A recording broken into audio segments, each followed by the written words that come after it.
Assalamualaikum warahmatullahi wabarakatuh. Bismillah, alhamdulillah, wassalatu wassalamu ala rasulillah wa ala alihi wa sahbihi wa man tabi'ahu dahu wa wala wa la hawla wa la quwata illa billah. InsyaAllah kita akan membahas satu hadis saja, yaitu hadis nomor 1081 atau 1081 ya.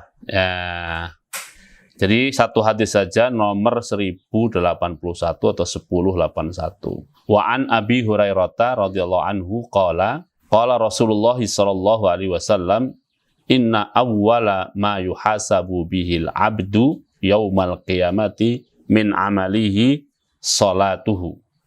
Fa in salahat atau saluhat faqad aflaha wa anjaha. Wa in fasadat faqad khaba wa khasira.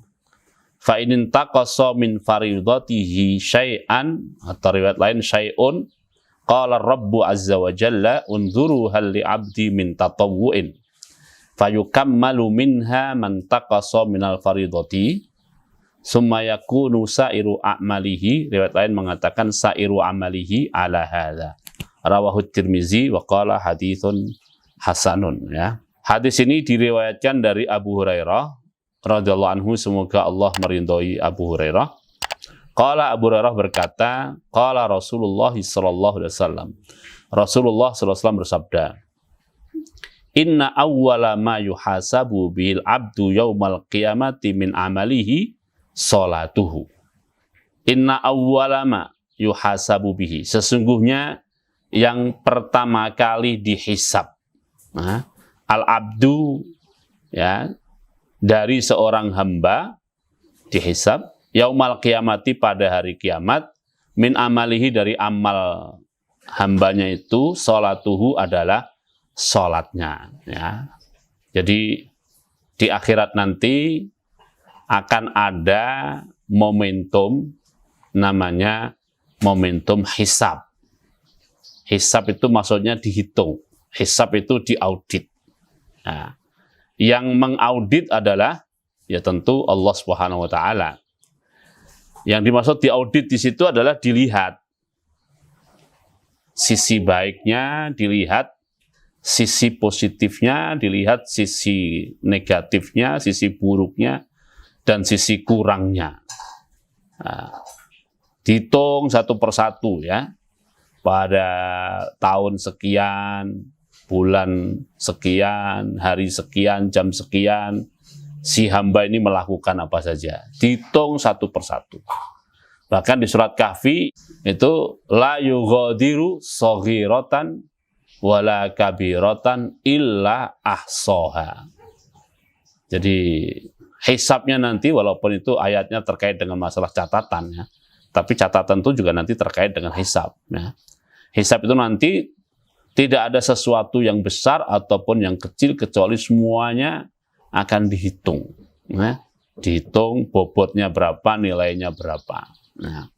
Nah, dalam hisab itu, ya, poin yang pertama dilihat untuk dihisab atau dihitung atau diaudit adalah sholat. Ya, anak-anak, ya. Oleh karena itu, sederek-sederek sedoyo, ya. Jadi tolong, ya, harap masalah sholat ini kita perhatikan dengan baik, sebab dialah yang akan dihisab pertama kali. Nah, karena dia yang pertama kali, dia akan memberi kesan. Ya. Auditor tuh biasanya melakukan audit itu untuk menangkap kesan pertama. Kalau kesan pertama ada temuan, nah, maka temuan itu akan dikembangkan. Nah, kalau temuannya dikembangkan, biasanya ada masalah, ada kasus, ya kan, yang bisa dibawa ke proses lebih lanjut. Naudzubillah min dzalik, ya. Tapi kalau kesan pertama bagus, ya, nanti yang lain-lain, poin-poin lainnya itu cenderung ya lewat-lewat begitu saja, sambil lalu, karena kesan pertama sudah sangat bagus. Nah, ini oleh karena itu, mari kita perhatikan sholat kita, dan kita perbaiki sholat kita ini supaya pada saat dihisab nanti, kesan pertama saat hisab, walaupun Allah Maha Tahu, ya, tapi ini bahasa manusia, supaya kesan pertama saat dihisab adalah bagus. Makanya sambungan hadisnya adalah Fa in sholahat atau soluhat, jika sholatnya bagus, maka faqad aflaha wa anjaha. Nah, dia akan menjadi orang yang beruntung, dia akan menjadi orang yang sukses. Nah, aflaha itu tidak akan didalami kasusnya, anjaha berarti akan dimasukkan ke dalam surga Allah Subhanahu wa taala. Semoga kita semua termasuk di dalamnya. Amin ya rabbal alamin. Tapi wa in fasadat, jika saat sholat itu dihisab atau diaudit, ada kasus, ya kan, ada temuan, pernah meninggalkan sholat, ada bolongnya tanpa uzur, ya kan, atau kualitasnya tidak bagus, na'udzubillah min dzalik, ya. Nah, itu fasadat.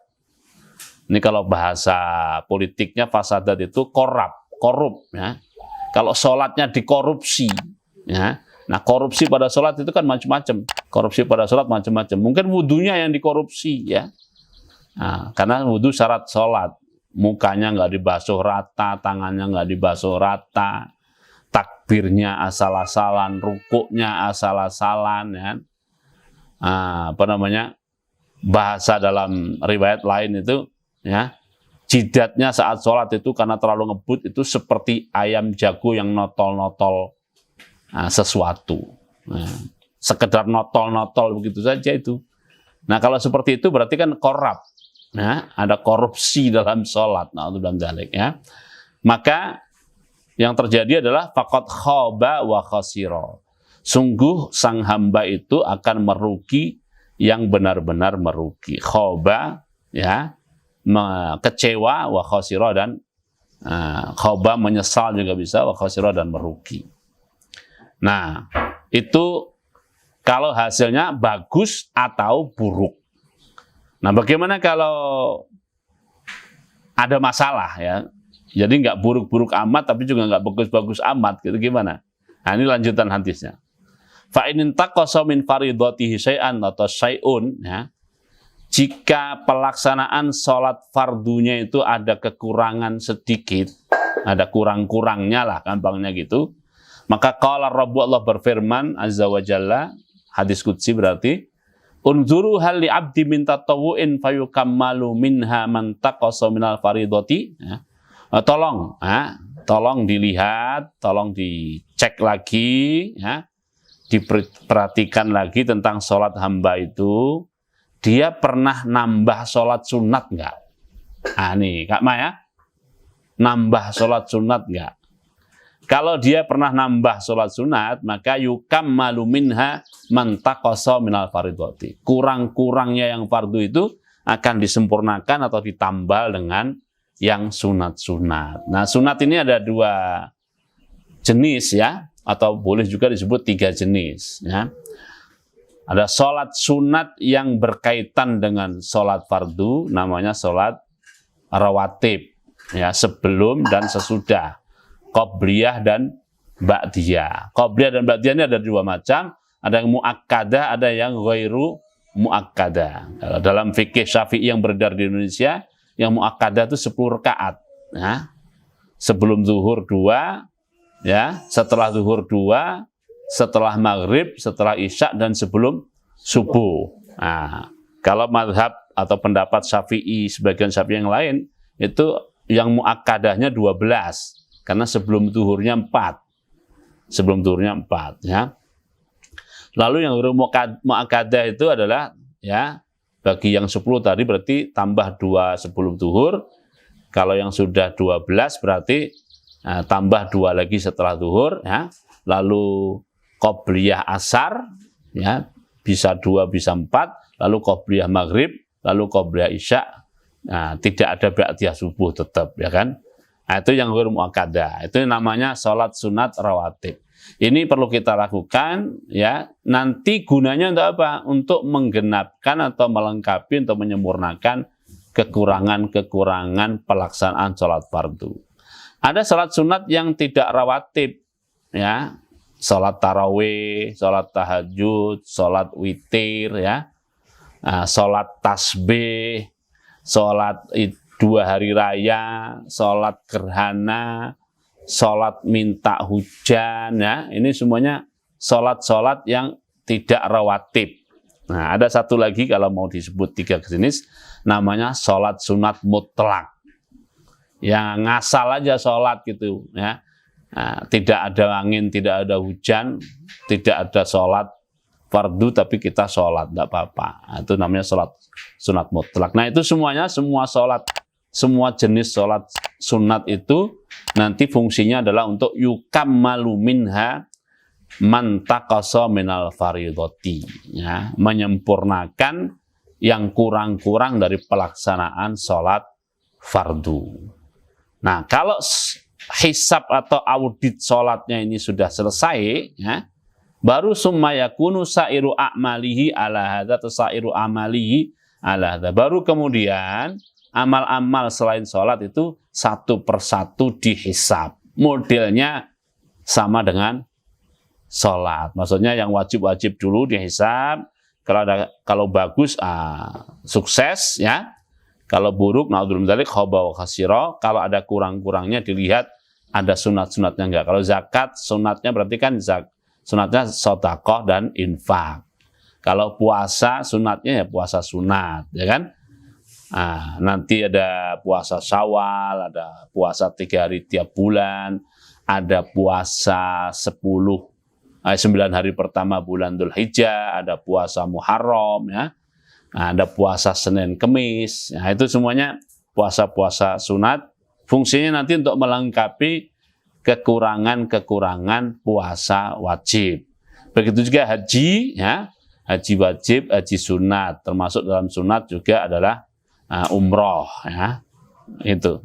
Nah, nanti yang lain-lain juga begitu, ya. Tapi lagi-lagi, ya, ini saya ulangi, yang akan memberi kesan pertama dalam audit nanti adalah pelaksanaan sholat. Oleh karena itu, ya, anak-anak ini kalau Abi Umi ngejar-ngejar masalah sholat, ini memang ini bukan untuk kepentingan Abi Umi, kepentingan kalian semua masing-masing, ya kan?